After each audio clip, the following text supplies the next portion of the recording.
Welcome to Burlap Teachers. Enjoy the video.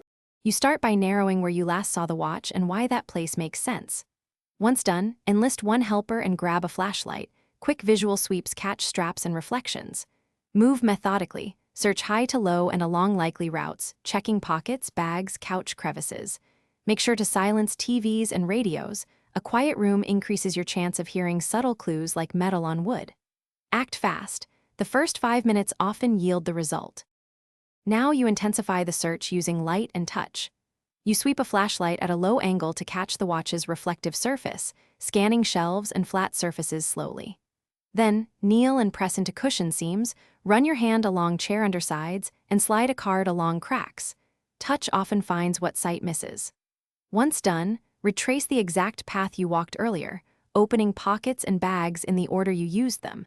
This recreates the placement logic of the lost item.